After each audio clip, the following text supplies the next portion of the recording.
It's an incredible accomplishment for a race to last 30 years. Races tend to run in cycles just like individual runners do. I mean, the runners will often burn hot for a short period of time and then they'll disappear.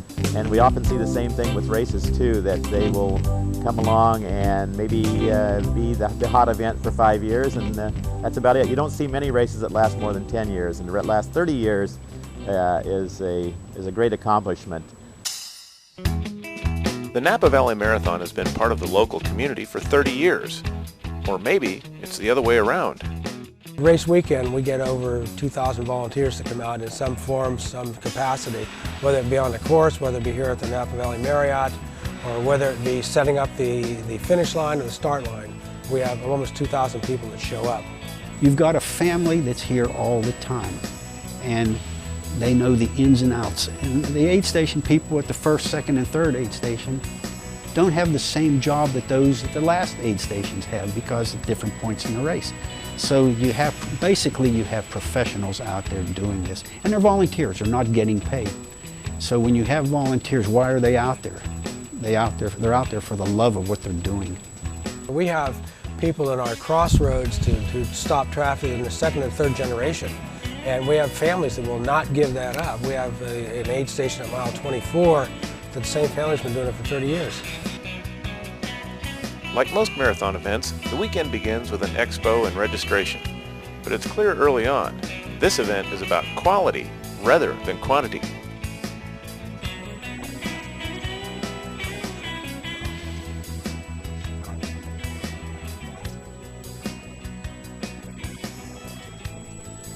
We've kept our numbers at 2,300 because we feel that we can give quality to the athlete, and we have about 1.2 volunteers for each runner we have in the race, and that way we can pretty much have 1-for-1 on a volunteer to runner basis. It's strictly an amateur event. It's not like the big city marathons where they're giving $100,000 to the winners and fancy cars and everything.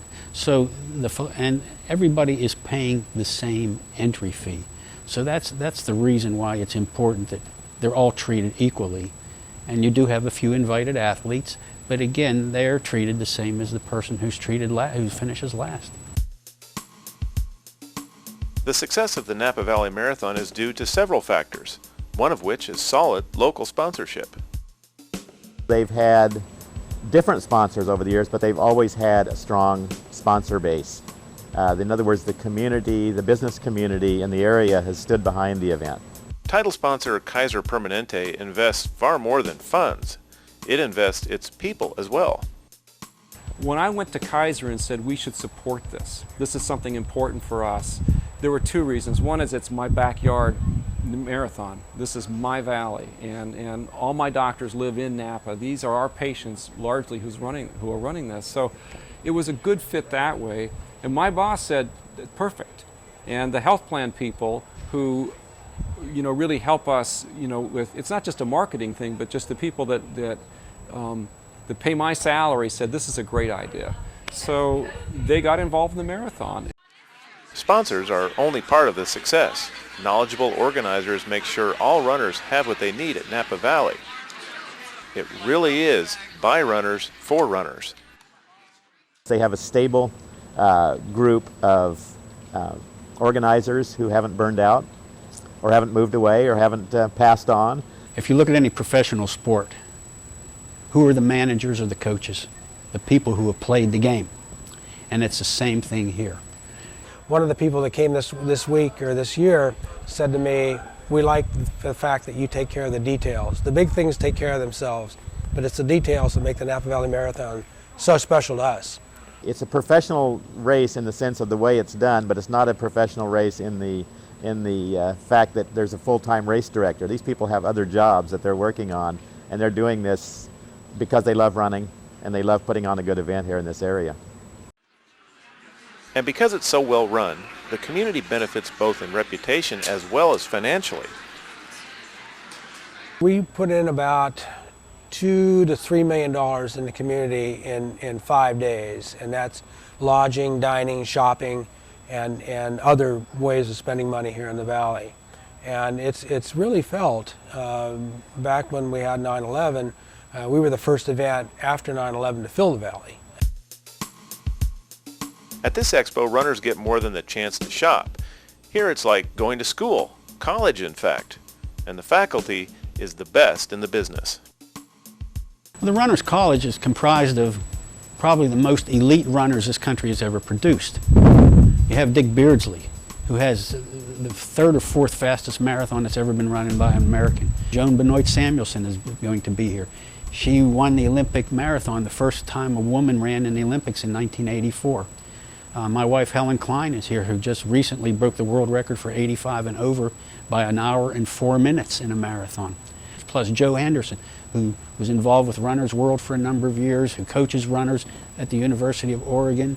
So you've got probably the foremost authorities on how to run a marathon. A question all students at the college have is, what about the course? And here, it's a natural. The Silverado Trail in the Napa Valley is about 26 miles long, and with a little tweaking we were able to get it to start in Calistoga and end up in North Napa at the local high school. And the people that come in, once they see the valley, and in this year, in 2008, we have a spectacular valley. We had rain about 2 or 3 weeks ago, and all of a sudden we had a few warm days and the golden mustard fields have come out and they're just absolutely gorgeous. I was up on the trail yesterday looking at the course, and it's just gorgeous. It's springtime in Napa, early spring, and I think that's what attracts people from all over the country is, and outside the country, is the chance to get a jump on the season. The evening before the marathon, a pasta dinner allows runners the chance to relax and have a good healthy meal, because that's what runners do, get healthy and stay healthy. What I really loved when I first got involved with this marathon 3 years ago, I remember my first pasta feed, meeting all these marathoners and sitting with them, and I thought, these people really get it. They really get it. I love being with them. If my practice was full of these people, I'd have nothing to do. The goal is the best marathon experience possible. That means sticking with what works and striving to improve, changing only when needed. We try and make it better every year, and everything from our duffel bags to the little wristbands that we gave away this year, we try and put everything back in the race for the runner. This is the 30th year of the race, and I've been here for, I believe it's 18 or 19 of the races. And what I am, I guess, most impressed by is how little the race has changed in that time. It had the formula down in 1990, and it still does.